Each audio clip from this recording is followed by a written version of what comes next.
So now we have this world that many people want to change. And so they come about it by looking at what's wrong with everything.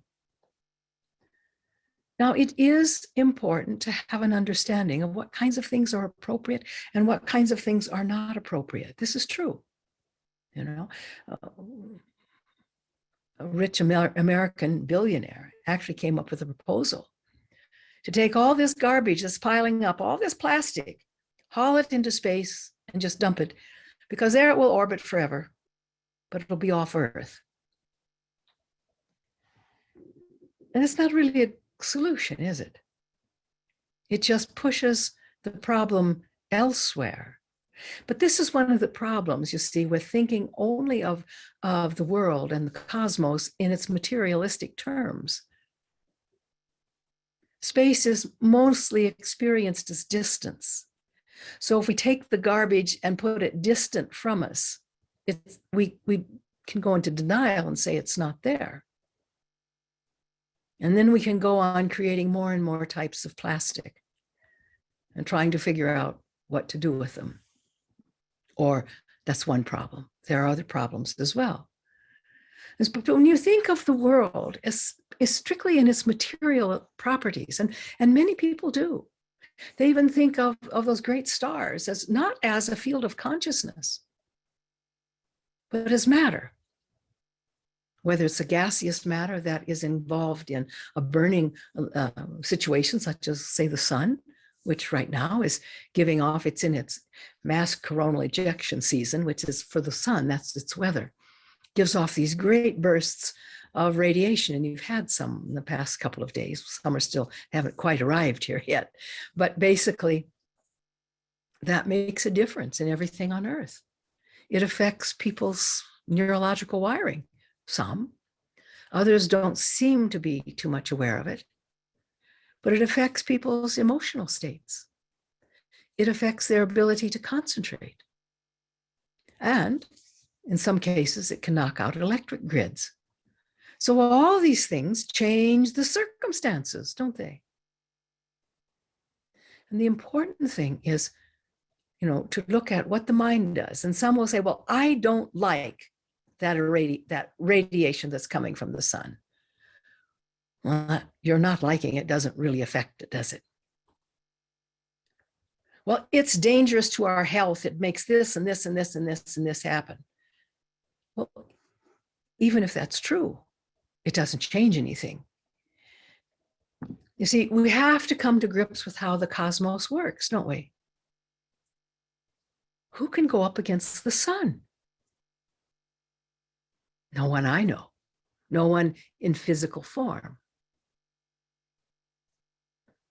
So at some point, we have to see the uselessness of all this polarization, of all this dividing lines that are set up of what's good and what's bad.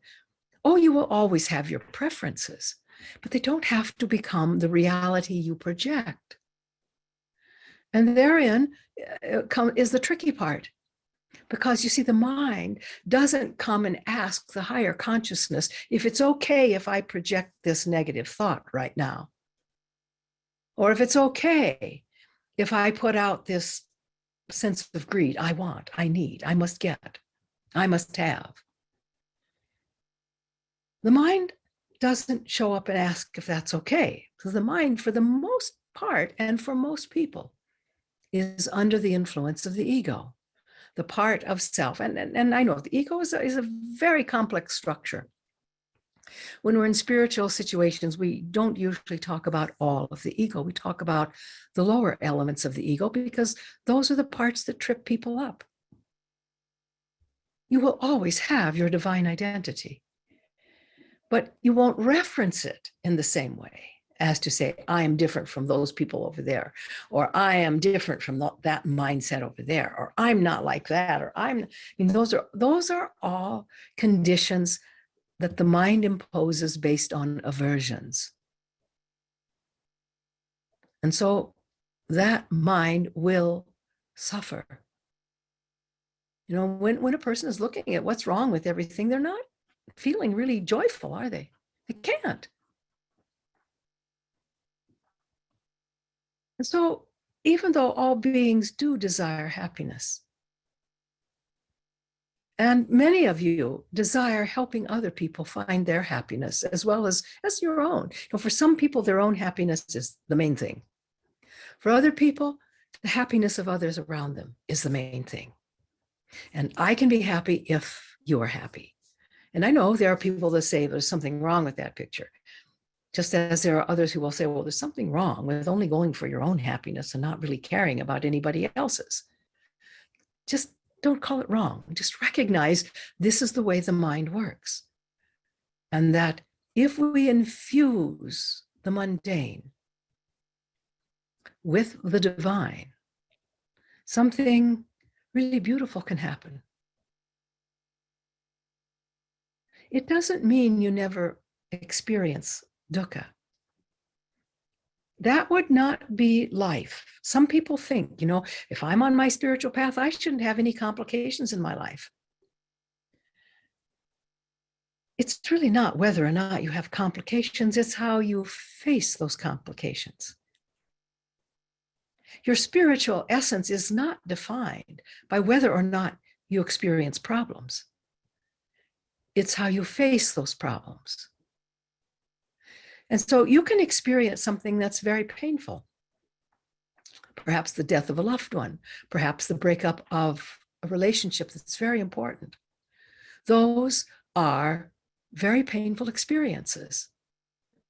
So there is the pain, but then there's what the mind does with it. And that's where dukkha comes in. The dukkha of dukkha means that if someone tells you they don't want to be around you anymore, someone whom you love pushes you away, you're going to suffer in that moment. That's the dukkha of dukkha. The initial shock of it all is painful. But then what does the mind do with it? Some will deny it all and say, oh, it's not important to me. Just go do your thing. And a lot of people think I just need to go do my thing and I'll be okay. And they'll find out that's not true. It's always more complicated than that. But we have to have this balance, because you see, when you look out at humanity, even all of those with whom you find some degree of at oddness, they're a part of you. Oh, not your physical being. No, not your physical being. That does seem to be uniquely yours. Although as you mature spiritually, even that may shift a little bit. Person to person, it can be somewhat different. But here's the thing. You're not going to have those transcendent experiences if you just let your mind stay and ruminate in the spaces of greed, aversion, or delusion. Now, as I said, fear is a delusion. But my dear friends, so are those elements of self-doubt. So are those places where you criticize yourself and you go into self-flagellation. That is out and out delusion. Most say, well, I want to catch my own mistakes first so somebody else doesn't catch them. So if I'm really hard on myself, that's going to work somehow. Well, it doesn't work when you're hard on other people. Why do you think it's going to work when you're hard on yourself? And the mind is always ready to tell you what's wrong with you. What's wrong with your capacities? What's wrong with your lack of creativity in a certain situation? Maybe in all these situations, who knows? And thus you experience dukkha. So look at it this way. When you come lifetime after lifetime, and your primary experience is one of dukkha, think what you're carrying, getting ready to project into future lives as well.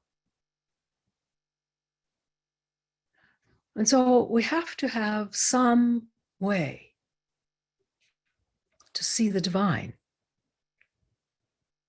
Oh, yes, you can still see all the problems. And I'm not suggesting that you go into denial and just pretend like there are no problems. That is not the same as seeing the divine.